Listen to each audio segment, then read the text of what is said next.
Hello, everyone, and welcome to episode 109 of the True Crime All the Time Unsolved podcast. I'm Mike Ferguson, and with me, as always, is my partner in true crime, Mike Gibson. Gibby, how are you? Man, I'm good, man. How about you? I'm doing great. Feeling good? I'm feeling good. I'm sitting here watching you eat like 800 red vines. Well, when, a fan of the podcast sends it to you, you feel obligated. Sent a bunch of red vines. That's the biggest bag of red vines I think ever been You got a few made. pounds of red vine sitting around. Yeah. And you're going like double fisted 2 at a time. I was taking care of business, man. Get my sugar intake. No, I'm doing good. Been out riding the motorcycle a little bit because the weather's breaking. It's been pretty nice. So I've enjoyed that. Taking the motorcycle out, doing wheelies up and down the road. Yeah, I'm doing wheelies on my 1,000-pound Yeah, motorcycle. Road King. All right, man. We have some new Patreon supporter shout outs to give. We had Crystal Dobson, Thanks, Crystal. Jennifer DeGroat. DeGroat? I've heard that name before. You thinking of Groot from Yeah. Guardians of the Galaxy? He had like a little Italian accent, don't he, Groot? No. No. I'm thinking of the guy from, what's the little kid show with the Minions? Despicable Me? Yeah. I think there's a guy in there that might have a little Yeah, Italian he's got a accent. weird accent. I don't know if it's Italian, but it's weird. Yeah. Lincoln Ford. Lincoln Ford. Just need his middle name to be Mercury. Yeah, that's a cool name. Yeah, it is cool. Joanna Hendricks. Hey, Joanna. Debbie Duffy. Well, thanks, Debbie. Arena K. I like that. Arena. Yeah, that's a cool name. Yeah. Cheryl Donahue. Hey, thanks, Cheryl. Therese Morey. Thanks, Therese. Alana Stewart. Hey, Alana. Cassandra Shivers. Ooh, Cassandra. Lori Robertson. Hey, thanks, Lori. Adam Glover. Hey, Adam.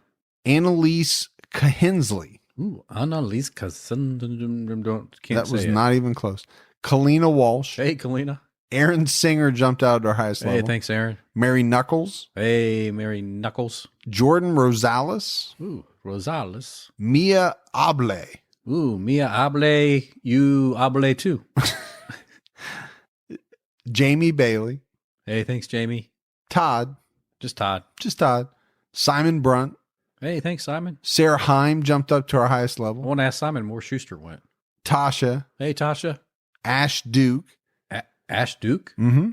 Wow, okay. Hey, Ash Duke. Pretty cool. Yeah. And Keith Porritt. Hey, thanks, Keith. And then if we go back into the vault, Gibbs, this week we selected our good friend M. Hey, M.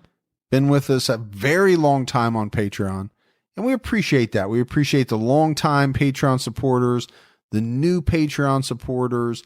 It really helps us out a lot. As the shows have gotten bigger, the amount of money that it costs to put out the shows has gone up significantly. So our Patreon supporters really help us out in that way. We had some great PayPal support as well. Haley Hinkle. Hey, thanks, Haley. Heather Allen. Heather. Mary Ashley. Hey, thanks, Mary. Melissa Buell. Hey, thanks, Melissa. And Candace Zukic. Ooh, Zukic. So we appreciate that. We do. So right now we have an episode out on TCAT. It's on Stuart Hazel and the murder of Tia Sharp.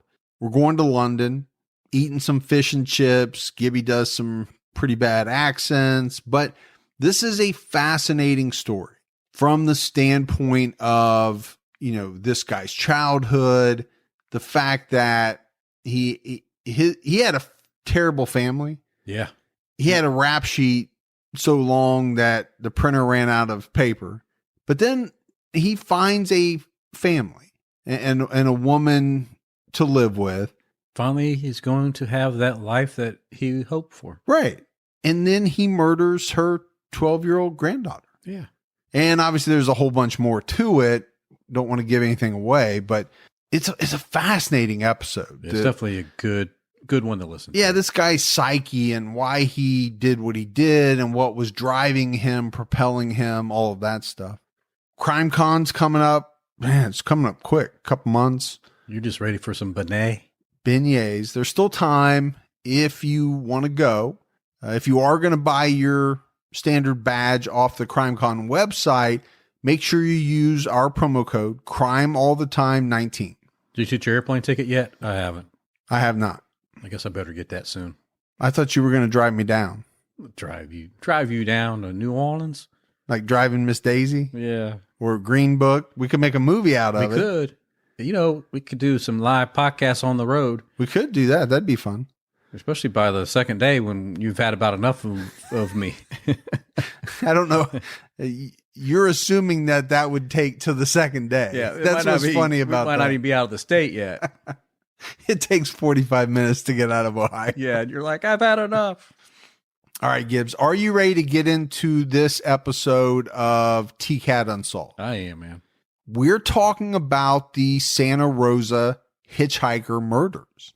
It's a pretty famous case. It's a case that we've had on our list for a long time, but it's also a case that we get a lot of requests for.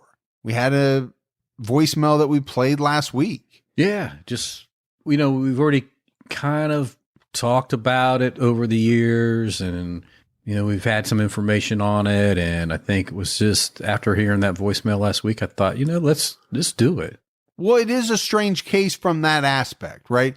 A lot of cases in California and some of the ones that we've done, you cannot talk about those cases without somehow mentioning the Santa Rosa hitchhiking murders, right? Whether that's because of the tie-in with the victims, whether it's because of who the suspects are. And this case is different in that way as well. You don't have a bunch of suspects that are just unknown people, right? That's not this case. What you have is a bunch of suspects that we're going to talk about that are actually pretty famous or infamous people because they have committed other crimes. Yeah. But authorities think there's strong possibilities that they've also had something to do with, either some or all of these Santa Rosa hitchhiking murders. Yep. And this was something that really plagued California's Sonoma wine country area in the early 70s. There's a lot of victims. It was a lot of victims. I mean, investigators found at least 8 dead women in just over a year's time. And some people have said it was many more than that. A lot of times with these unsolved cases, it comes down to whether or not authorities believe a certain victim is tied to a case. Right.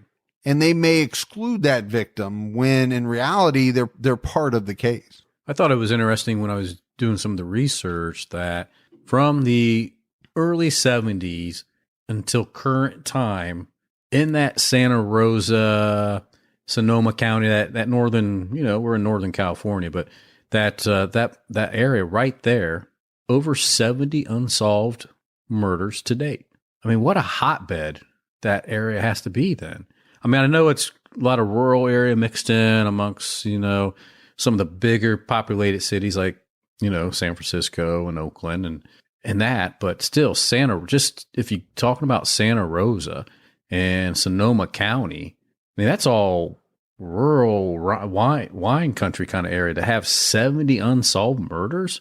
And since 1970, that's a lot. Yeah, I think that's a lot when you look at it from the fact that they are still unsolved. I mean, obviously there have been many more murders over that span of time, but that's just the number that remains unsolved. All 8 of the victims were found in very rural areas.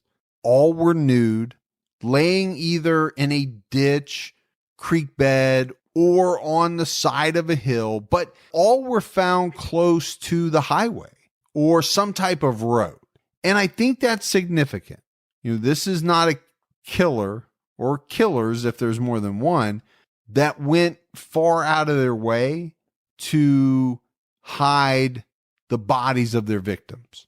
No, yeah, you're right. I mean, so we're talking about hitchhikers being picked up, and I think that the suspect, when they were done doing whatever they were doing, just wanted to push the body out and not have to go very far to hide it enough for them to get back on the road again. Yeah, and I think it's possible, right, depending on how the embankment worked or, once you got over the crest, if you were able to get the body over the crest, Yeah. maybe that body rolled down the embankment. Maybe it made it all the way to the creek bed. I don't know. Yeah, and you're definitely right, because I think some had broken spines, some had broken necks, broken arms. So that tells me that most likely exactly what you said, Mike, that they were pushed, rolled, dumped, and tumbled down to wherever they found themselves resting at. And I remember that, we did the hitchhiking case up in Canada, up towards Washington, and kind of the same scenario. I mean, where the suspect would pick these girls up hitchhiking and do the exact same thing. Just barely get off the road enough to dispose of the body in a quick fashion. Yeah, I think in that case, if I remember correctly, they went to even less trouble. Like in that case, they were found like right by the road. Yeah, I think you almost dump and roll. Yeah, almost as if the person, and it was thought to be a semi, right? Yes. If I'm thinking of the right case. Yep. Almost as if they opened the passenger door and literally just pushed these victims out. Yeah. And then kept going. But I think in this case, we have to start off talking about the victims. I mean, because really that's what this case is about, right? The victims, who they were. And then, obviously we'll get into some suspects. We talked about the number 8. There are 8 victims that are thought by most people to be tied together as victims of what is known as the Santa Rosa hitchhiker murder. So I think first we want to talk about a pair of victims found together, Yvonne Weber and Maureen Sterling. They were best friends. Now, one thing I think we should point out, Gibbs, we are talking about the victims in the order that they went missing.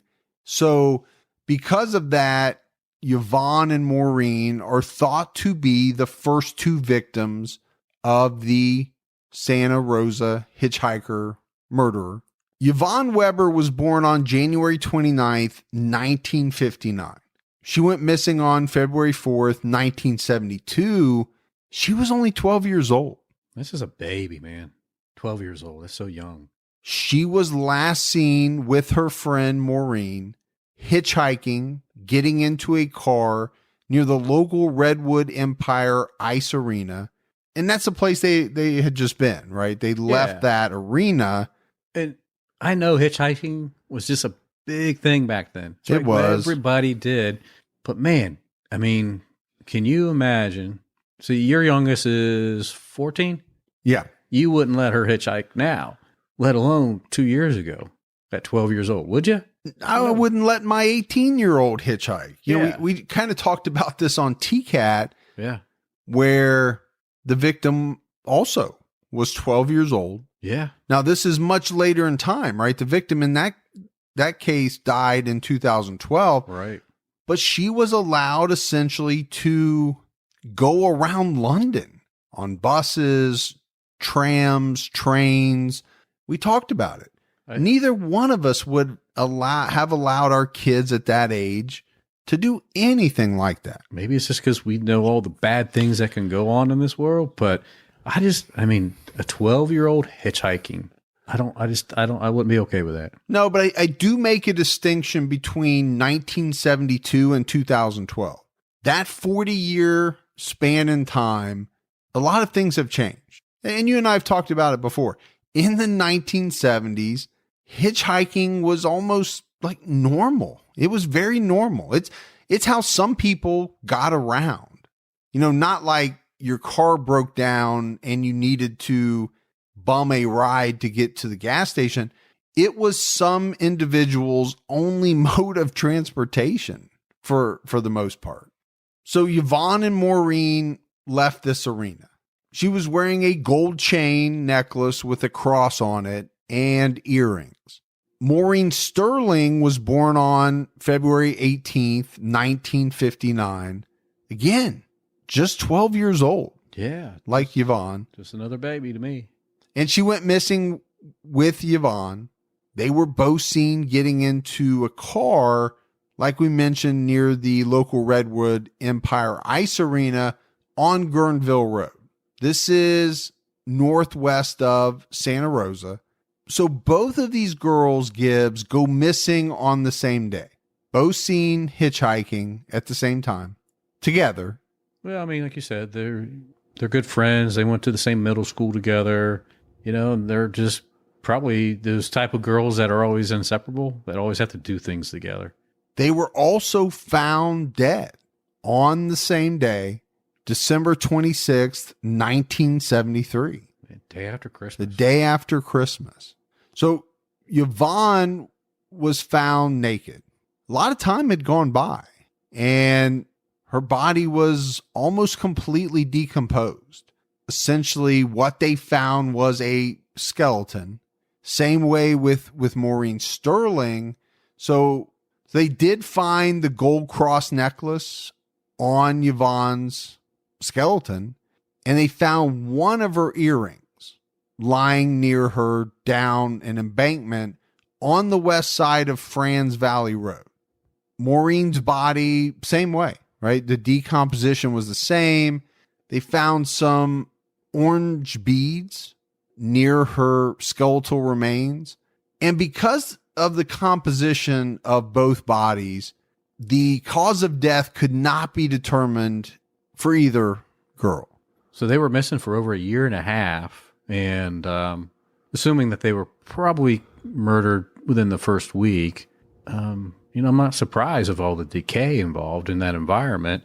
I think it's just kind of sad, for the families that by the time that the bodies were discovered that, the decay was so rampant.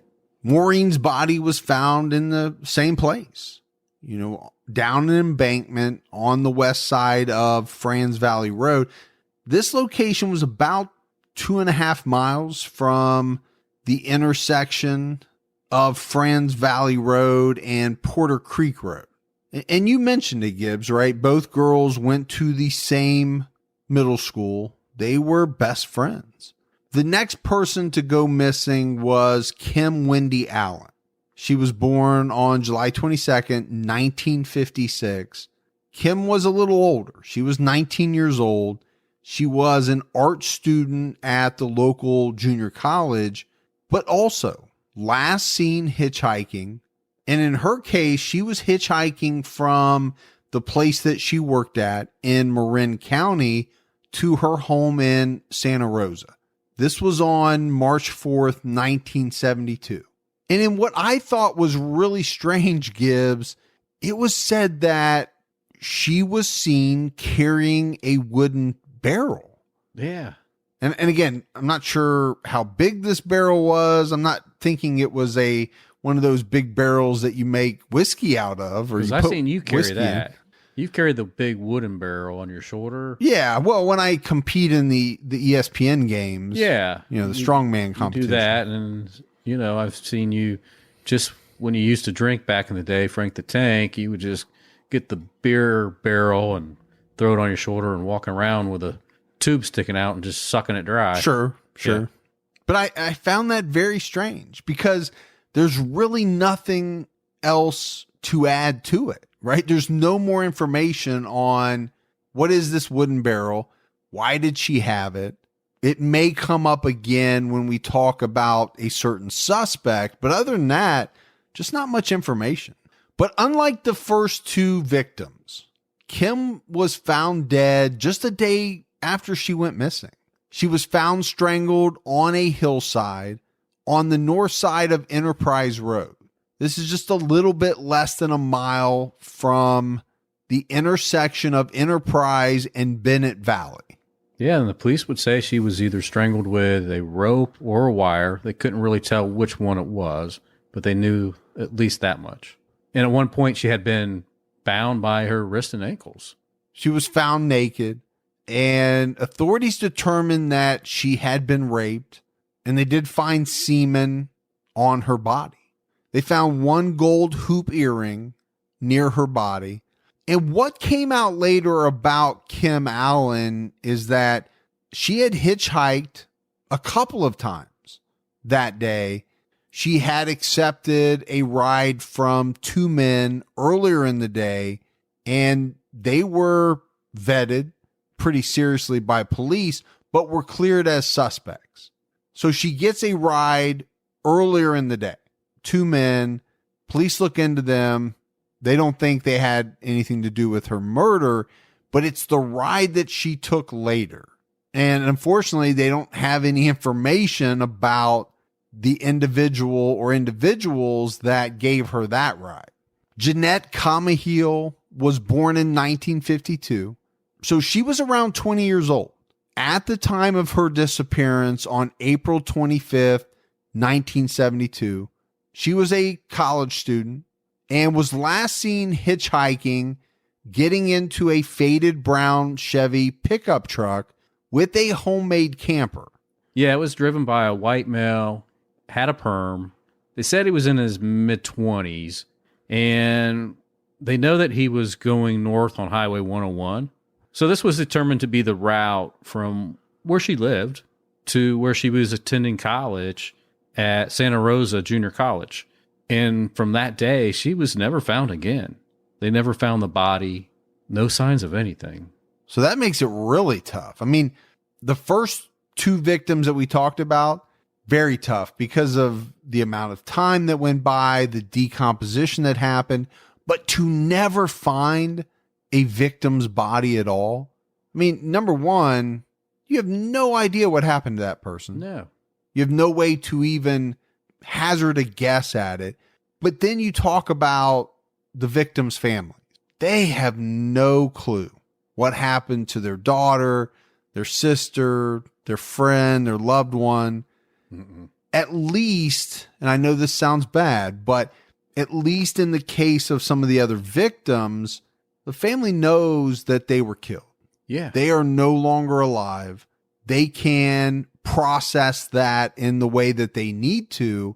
With Jeanette, her family just doesn't know. Now, that was 1972. Right. At some point, I'm sure, more likely than not, they made the assumption that she was no longer alive. But I still think there's a difference to it. And it goes both ways. I think you and I have talked about it before. Some people want the finality no matter how it turns out. Yeah, I agree with you. Some people, if you gave them the choice of knowing that their loved one was dead or not knowing at all, they would take the not knowing at all. Because there's some hope. Yes, and so that they would have the ability to continue to hope. We've had that as well. It's just a tough situation all around. The next victim to go missing was Lori Lee Cursa. She was born on February 26, 1959. And again, Lori was young. She was only 13 years old. She was a student at the Lawrence Cook Middle School. She went missing on November 11th, 1972. And she was actually reported missing by her mother.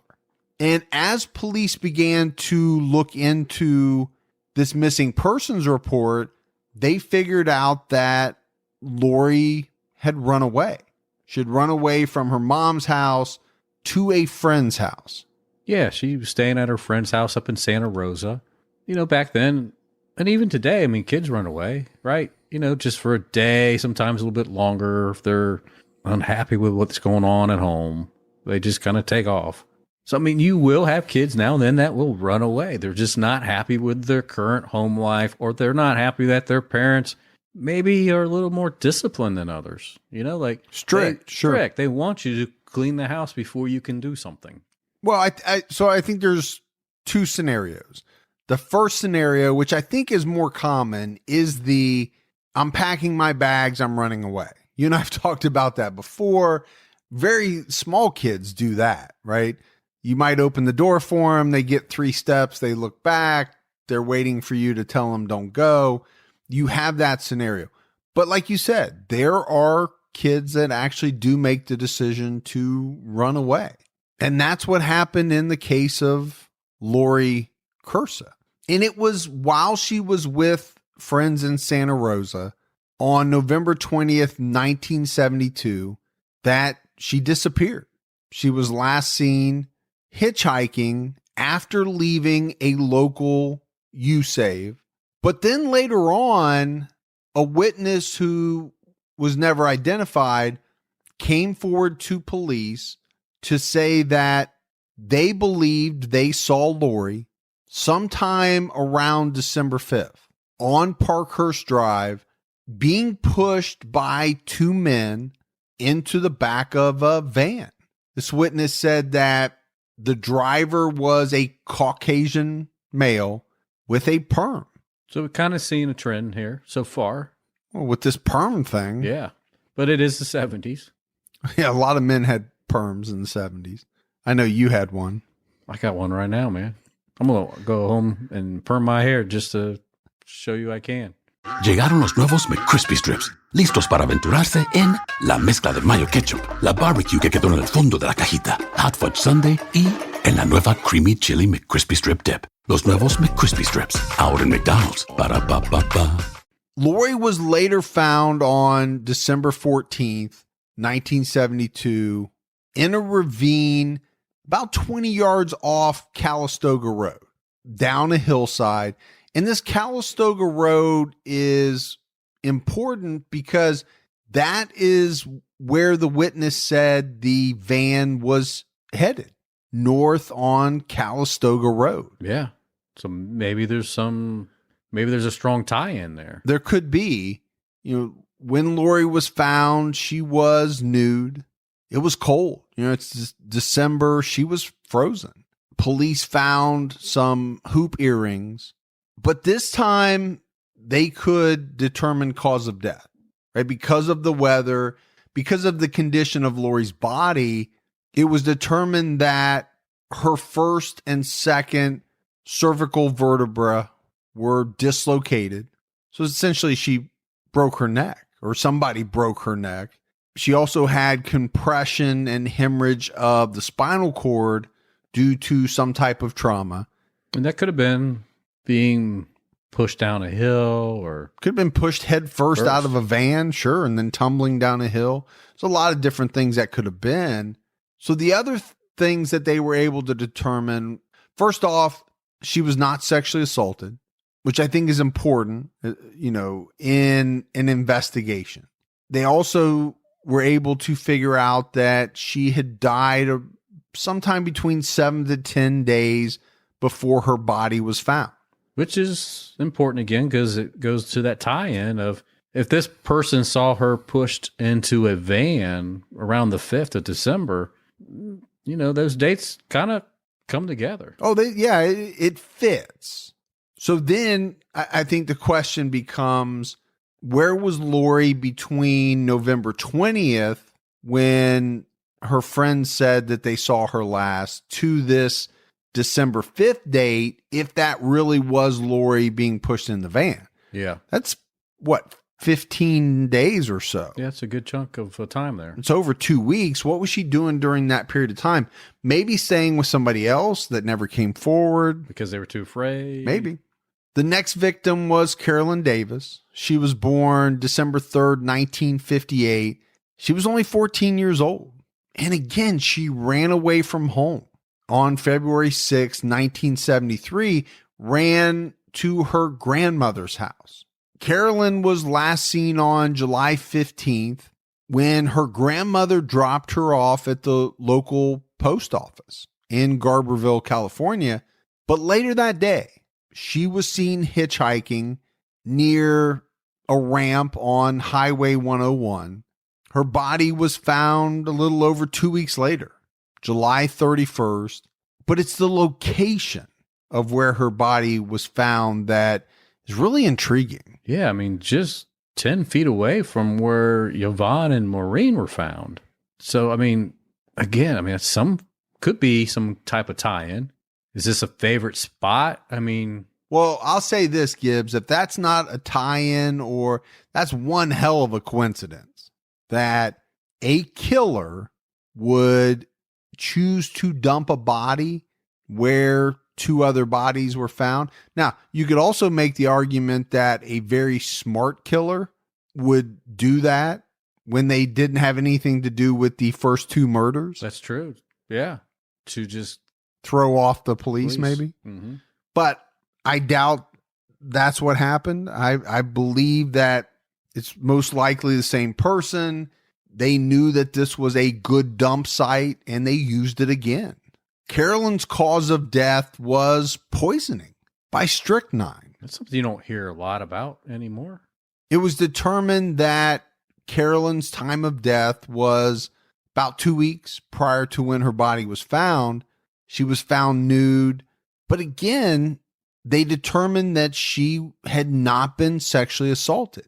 Investigators theorized that her body had been thrown from the road because the hillside brush appeared undisturbed. You mentioned it, the strychnine poisoning is somewhat strange, but we don't know the cause of death of the first two victims. Right. Could it have been strychnine poisoning? Possibly, because only skeletal remains were found. Exactly. Teresa Walsh was born in 1950. She was 23 years old when she was last seen on December 22nd, 1973 at Zuma Beach in Malibu. Nice little area. It is. Teresa had decided to hitchhike from Zuma Beach so she could join her family for Christmas. But she never made it. Her body was found just 6 days later on December 28th, mostly submerged in the Mark West Creek. A log was placed on top of her body in this creek, presumably to either weigh it down or keep it from floating away. Yeah. I would think. Why else would you put a log on top of a body? Well, and that's a good point, Mike. And there was a theory that earlier during that week, the creek bed rose from some flooding, and somehow she was carried upstream or downstream, right, and got lodged under this log. And then as the water receded, that's where she remained. But I think most of the theory is that she was placed there on purpose, that exact location, and someone placed a log on top of her to keep her from going anywhere and keep her from being seen. The spot where her body was found was about a half a mile from a cul-de-sac on Michelle Way in Santa Rosa. Teresa was found nude. She was hogtied with a rope. It was determined that she was strangled to death and sexually assaulted. And then the last victim to be found is Jane Doe. She was found on July 2nd, 1979. So quite a few years later, and we'll talk about that. We're getting ready to talk about the similarities, the differences, and all of that. The Jane Doe was found about 100 yards from where Lori Cursa was found off Calistoga Road. Pretty close. I mean, 100 yards is not that far. No, that's a football field. Jane Doe's remains were skeletal. They were found in a ravine. At first, investigators thought that these were the remains of Jeanette Camahill because, at that point in time, she had not been found. Remember, we're talking about the victims in the order that they disappeared, not in the order that they were found. Right. But through a dental exam, they were able to confirm that it was not Jeanette. And actually, many years later, around 2007, authorities actually went back and did some DNA testing. And that once again confirmed that Jane Doe was not Jeanette Camahill. Now, investigators could tell that Jane Doe had been hogtied. And also, at the time of her death, her arm was fractured. They estimated her age between 16 and 20 years old. She had reddish to brown hair, was 5 feet tall, and they also determined that she had previously broken a rib. So with the fractured arm, it makes you wonder if that was the result of being pushed down a hill into a ravine. Yeah, I think it very likely could have happened that way. So Gibbs, we have talked about the 8 victims that are pretty universally, I think, thought to be part of this case. But there are similarities and there are differences between the victims. And I think we have to explore it a little bit. So the first one that I want to talk about is age, right? Clearly, it seems to me there are two distinct age groupings. You have a number of victims that are in the 12, 13, 14 age range. And then you have a second grouping of victims that are 19 to early 20. To me, that's a difference. Yeah. And also, when you look at the two 12-year-olds, the 13-year-old and the 14-year-old, either they were not sexually assaulted or there was not enough evidence to determine if they were ever sexually assaulted. But when you look at the older ones, they were sexually assaulted. So out of the 8, we have the 4 younger ones that we know they were not sexually assaulted. Then we have 2 of the older ones that we know they were sexually assaulted. And then, of course, we have Jeanette, who was never found, so we can't determine if she was or wasn't. And then we have Jane Doe. Again, there's not enough evidence there to determine if she's been sexually assaulted. But I think there's definitely some form of pattern here.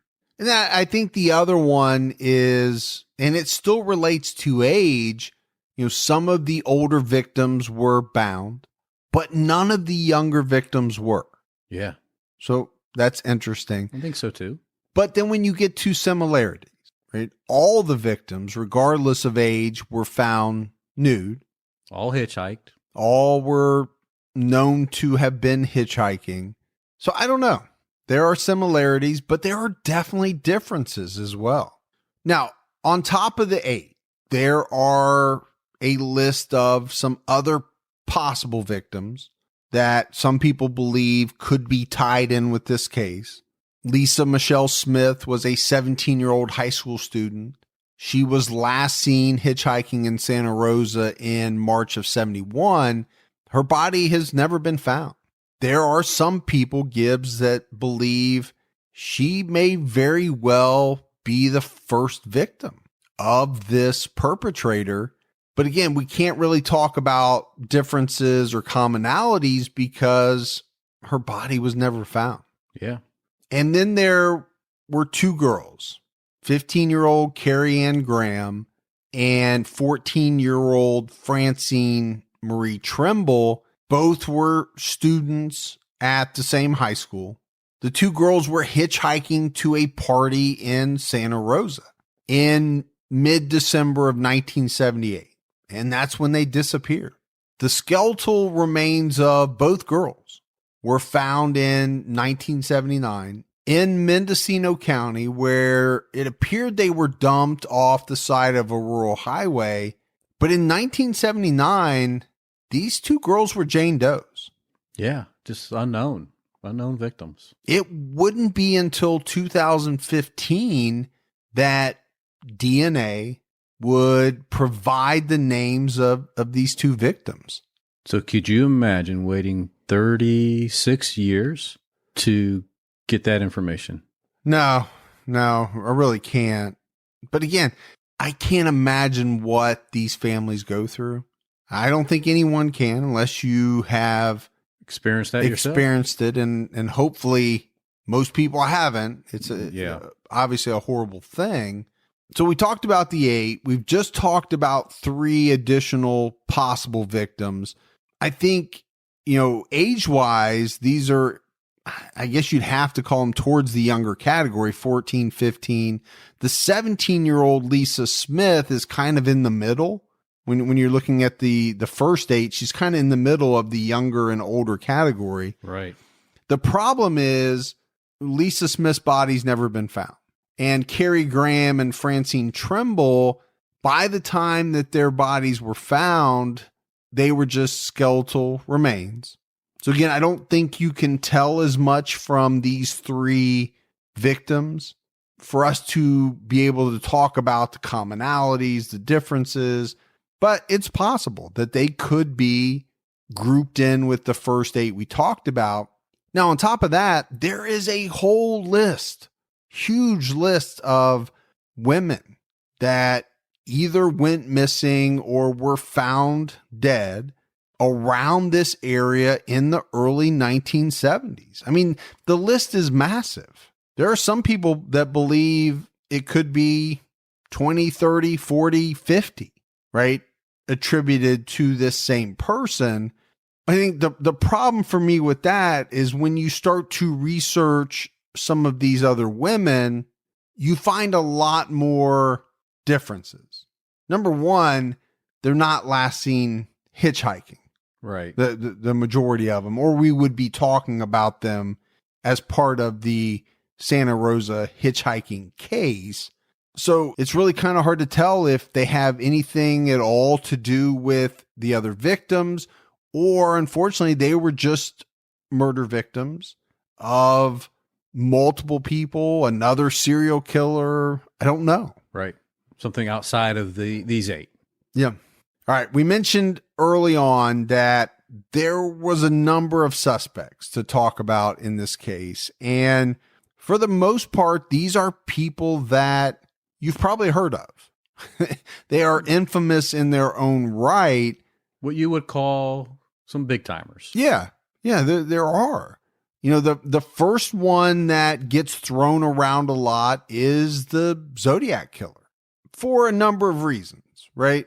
Now, let's throw it out that the Zodiac is also a suspect in a ton of cases. Right. As are some of these other people that we're going to talk about. It's kind of one of those things where if you have a unsolved homicide in a certain area within a certain number of years, you could say it could have been the Zodiac. Yeah, I mean, let's say, we know he was operating in the Northern California area between the late 60s, early 70s.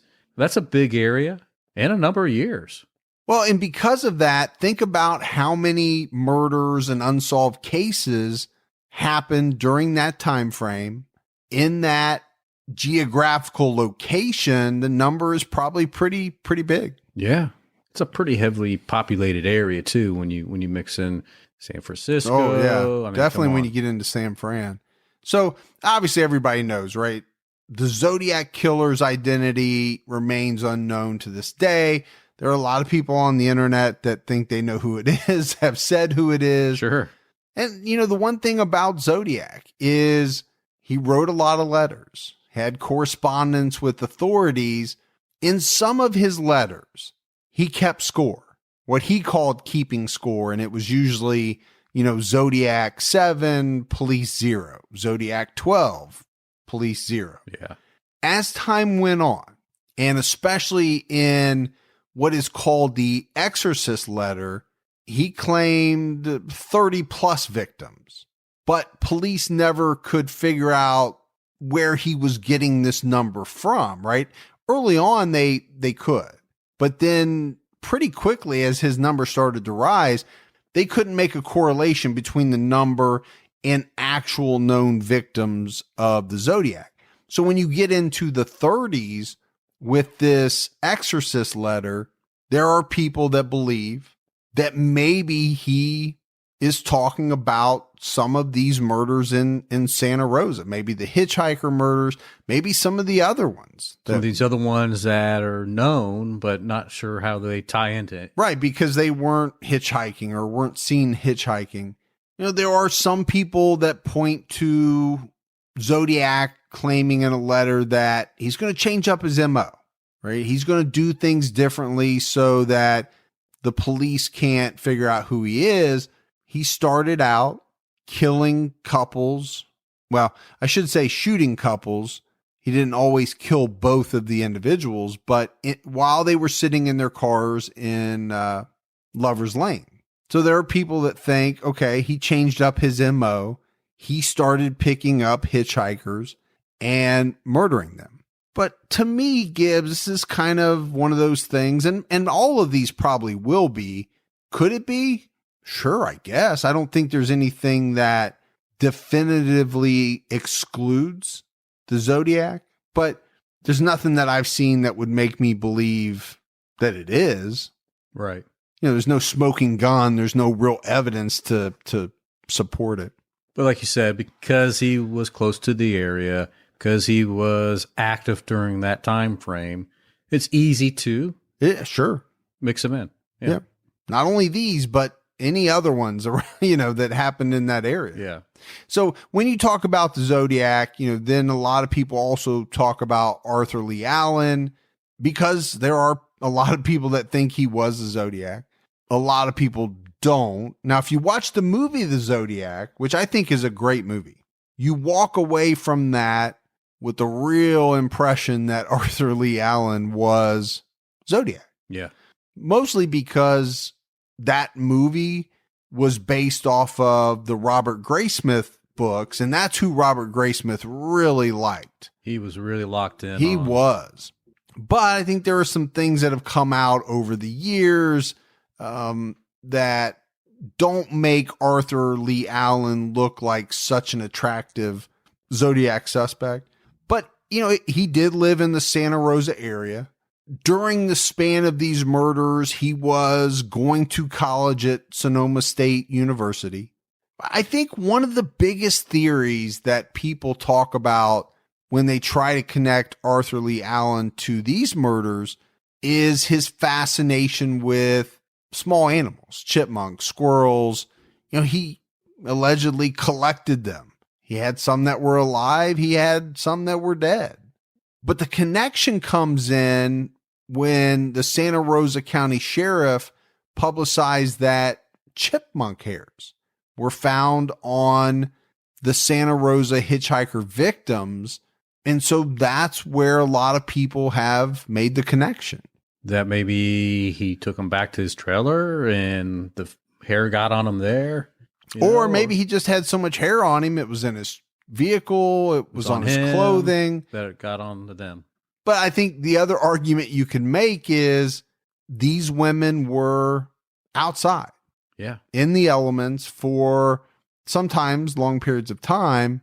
There's chipmunks out there. There's chipmunk hair. I think it just could happen. I don't know. Yeah. I mean, that's one of those kind of rabbit hole kind of things. Sure. Right. And we love those. Then you get to Frederick Manali. He was a creative writing instructor at Santa Rosa Junior College. And I think Manali becomes a suspect in some people's eyes after he died on August 24th, 1976, in a head-on collision on the highway. So after his death, some drawings were found. Remember, he was a creative writing instructor, but these drawings were sadomasochistic. And it's been said that a woman in some of the drawings closely resembles Kim Wendy Allen, one of the Santa Rosa hitchhiker murder victims. But that's not the only tie-in. Kim Allen was a student of Frederick Manali. So this is very interesting. Yeah, I think so. The other thing is that he gets tossed around a lot when you talk about Zodiac. There are a lot of people that think because of his writing, the words that he used, the phrases that he used, things like that, some of them strongly resemble the writings of Zodiac. And you want to talk about a rabbit hole, Gibbs, you often mention that on Unsolved Cases. To me, there is no case with as many rabbit holes to go down as Zodiac. Yeah. Because there's so many letters, there's so many ciphers, there's things that you can actually view in the Zodiac case. That's where somebody like Manali, people look at his writing, they look at Zodiac's writing, and they say, wow, it's very similar. Very close. Very close. If But not you spot can on. You can do that with anybody. Now, most people are not going to match up and you're going to discard them. I don't think most people have discarded Manali because of the similarities. The problem is we could spend an hour talking about him. Yeah. And all of the different things that people think tie him to Zodiac. We just don't have enough time. But you could also say for the Zodiac, what a smart individual to put that smoke screen out there. That could just be a smoke screen too. Let me put this type of stuff out there. People get concentrated on that. This is how I'm going to find out who you are. I'm going to look at these different writings, different cipher code, all that. That's going to tell me who you are. Maybe that's just a big smoke screen. Well, I think it, and I think it's pretty well thought of by most people that Zodiac enjoyed writing his letters because he got a kick out of, playing with the police and taunting them and It's like toying around with them. But there is, back to what you said, there's a good chance that maybe Zodiac wrote his letters in either a different hand than what he would normally write most of his correspondence, or he purposefully tried to make his writing look different than what it normally was. And of course, a big name to talk about is Ted Bundy. Yeah. And there's a couple of different reasons why Bundy gets linked with the Santa Rosa hitchhiker murders. Obviously, everybody knows who Bundy is, right? Serial killer, kidnapper, rapist, burglar. He was very active in the 70s, and he targeted girls and young women. So there's a, tie-in right there. Not to mention the fact that he lived in a neighboring county and he spent quite a bit of time in Santa Rosa County. Some of these girls were in college. Some of them fit the look that Bundy liked. He had a very specific type. He did. Yeah. And like you said, some of these girls fit that type very well. And some of the victims were murdered in a way that Bundy may have used. I think the problem with Bundy is detectives have a hard time placing him in the area where the murders occurred, where all the murders occurred. I think he was in Washington State during the time when some of these murders most likely took place, but not all. And again, you and I said after we got through the first 8 victims, I really think you can make the argument that there's 2 sets here. Yeah. These could be 2 separate or even more, but at the very least, maybe 2 separate killers. Yeah. I definitely think you could draw a pretty fair line down 2 groups. Yeah. In the ages. As we talked about. So could Ted Bundy be responsible for, the victims in the older age group? Maybe. I don't know which ones line up and which ones don't. But again, Bundy's another one that's easy to throw out, right? Yeah, I guess when you throw out that you murdered close to 100 women. So, I mean, I guess you could try to box that into him as well. Like you said, people are going to toss in the Zodiac. They're going to toss in Bundy because it's easy to do. Sure it is. And then, you talk about the Hillside Stranglers, Kenneth Bianchi and Angelo Buono. We did those on an episode of TCAT. Yeah. They were considered suspects at one time, but the timing doesn't match up. Especially when you look at the fact that Bianchi didn't even move to California until 1976. Now, it doesn't mean Buono couldn't have done it, but again, I think throwing out these really famous ones, could it be? Sure, it could be, but isn't it more likely that this is an unknown killer, maybe even 2 different killers? I don't know. No, yeah, I'm definitely, when you think about the Hillside Stranglers, no, because if I remember right, I mean, they were really into more getting the girls, using the girls for more of a prostitution style at first. And then if the girls didn't want to stay with them, then they would, kill them at that point. Yeah, I think it's safe to say that their MO doesn't fit. Right. Really, like some of the others do.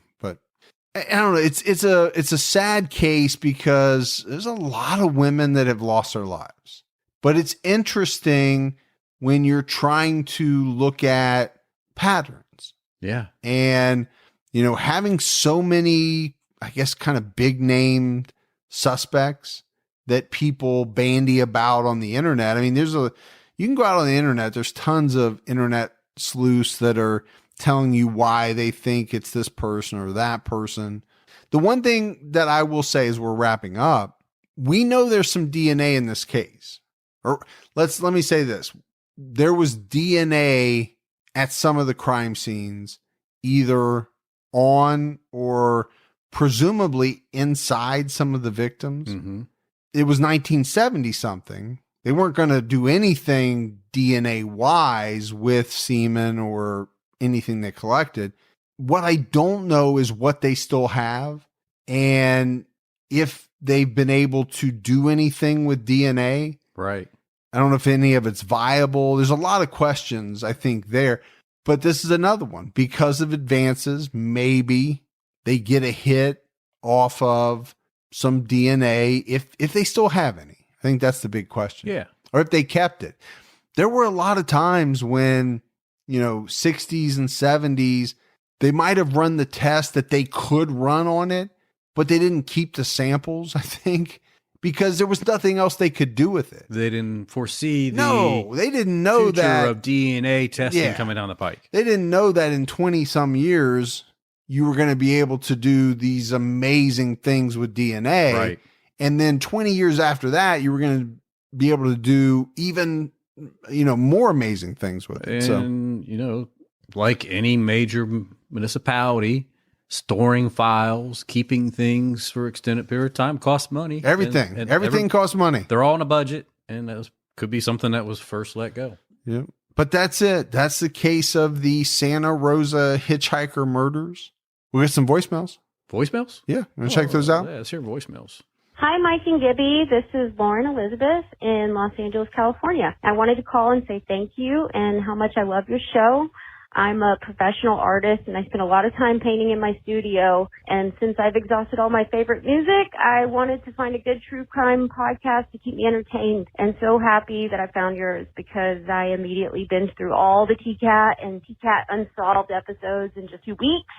Is perfect for me because I love true crime, but I really needed something that wasn't so dark and sad and dreary because I actually paint puppies and kitties for a living, so I want to keep it light and fun. You guys do that, and at the same time, everything's informative and respectful of the victims, and you guys are hilarious, so keep it up. I can't wait to hear more, and keep your own time ticking.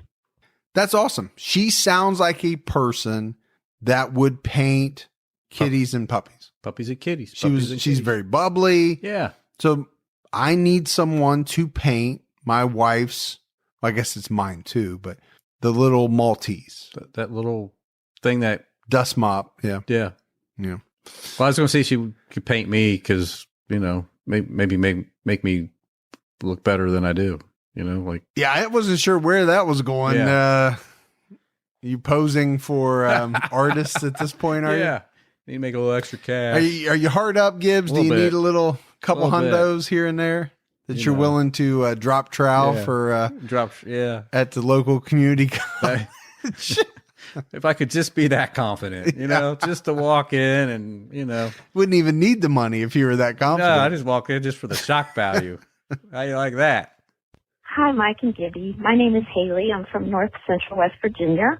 I got interested to listening to podcasts in January of this year, and TCAT was the first one I listened to. I listened to all the episodes, and I finished Unsolved. I made a meager donation, but I plan to do better. You guys are just great. I enjoy true crime, and I just enjoy listening to you both. You remind me of my husband and his brothers when they get together. There's a lot of laughs, but there's a lot of seriousness too involved, and of course. But you two are just very down to earth, and I love that. I really appreciate that. Also, because of you, I subscribe to Hulu, so when I'm watching the act, and that's quite a story. But I just appreciate all you do. Thank you so much, and keep your own time ticking. Thank you. Well, I think if there's anything, Gibbs, that people would say about us, it's we're down to earth. Yeah, no doubt. I don't think you and I, not that much has happened since we started the podcast, but the podcast, both of them have grown unbelievably since we started. You and I have not changed one bit since we started. No. I'm just the way we are. I'm still cheap. You are, man. And I still wear the same shorts that I probably wore when the podcast started. Well, that shirt's definitely the same shirt you've worn probably in the last 2 weeks in a row. No, I change it. I'm just saying I keep them for many years. I don't know. It looks like it's standing up on its own. And the other thing I will say is I'm watching Hulu a lot more too. And not just for the act. I watched Netflix for so long, and I'm really discovering some good stuff on Hulu. Yeah. That's not on Netflix. Yeah, I like when they dump some new stuff on there every now and then. Yeah. Once a week, and I go out there and catch it. Netflix is still great. I watch it all the time too. My wife and I are finishing up the Sons of Anarchy on Hulu. Always Sunny's on Hulu. Now, see, all of those seen. Yeah, I've already seen them all. Yeah. All those used to be on Netflix, and I used to watch them there. Yeah. But now they moved over to Hulu, so I got to have Hulu. Got to watch them. Hi, Mike and Gibbs. My name is Ashley calling. I'm calling from Calgary, Alberta, out in Canada here.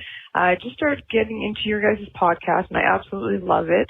I've listened to quite a few in such a short time, but I wanted to give you guys a suggestion, actually, of disappearance and murders that happened in Calgary here about 5 years ago on Nathan O'Brien and his grandparents, Alvin and Catherine Lickness.